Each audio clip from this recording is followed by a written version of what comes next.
Hello everyone, watch this review here with a look at Deadshot from Classics Wave 9, aka the Chemo Wave. Deadshot was recently featured on an episode of Smallville, which I figured, you know what, finally time to open this guy. Now, obviously the appearance they opted for Smallville was a lot less dramatic, but, parts of the character were evident.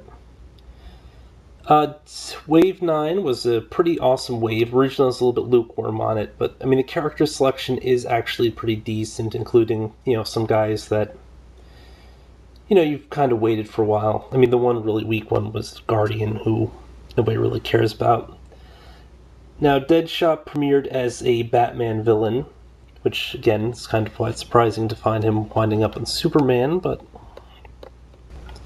his role with the Suicide Squad does actually make a lot of sense for inclusion on Smallville. As for the character of Deadshot himself, like many Batman rogues, he doesn't really have any powers. He has an amazing, accuracy and stuff, but, that's more like training than anything else.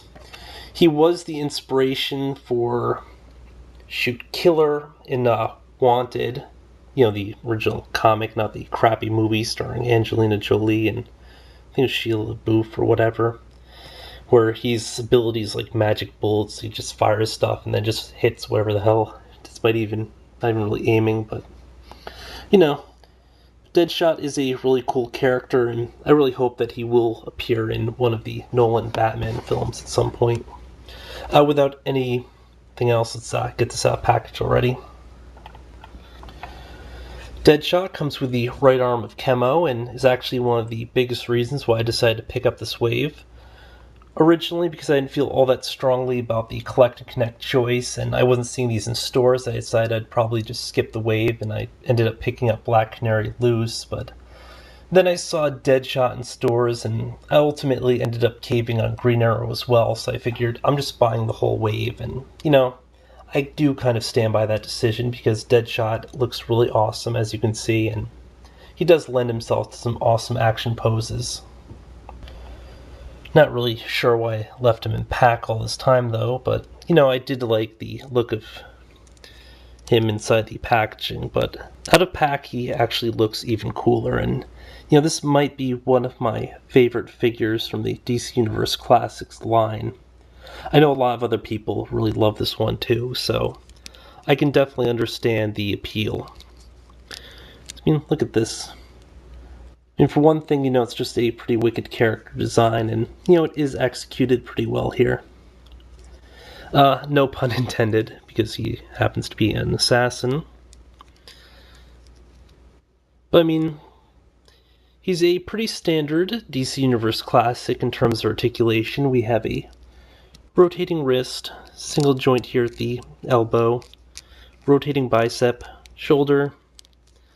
Head does not go up at all for some reason. I don't know. I think it's the sculpt. It's just kind of weird, though. Because, it would be awesome for him to be able to shoot up, so I'm not sure why they wouldn't do that. Abs/diaphragm crunch here. Now, the waist will rotate. There it goes. Leg is impeded on the side for kicking out. Single joint knee, single joint ankle, so, standard articulation. The sculpt does resemble a lot of the stuff they had previously done, but, it has some additional new appearances and stuff where, you do have the texturing up here. Down here with the abs, they just did the, painted on the marks instead of giving us texture, but, it still comes out looking pretty cool.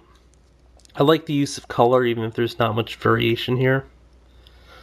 He really does come out looking like a total badass. All in all, a very strong figure and definitely worth a look. As for the character himself, I'm really hoping to see him in the movies going forward, just because he seems like an incredibly logical choice for Nolan's whole realistic, gritty universe, although they'd probably need to tone down his costume quite a bit. And given that he might seem a bit more obscure, they'd probably have to pair him with a more recognizable face, like, say, the Penguin could hire him to kill somebody, or a criminal mastermind like the Black Mask might use him. But I mean, really, really, really hoping that Nolan, adds him to one of the films. But until next time, folks.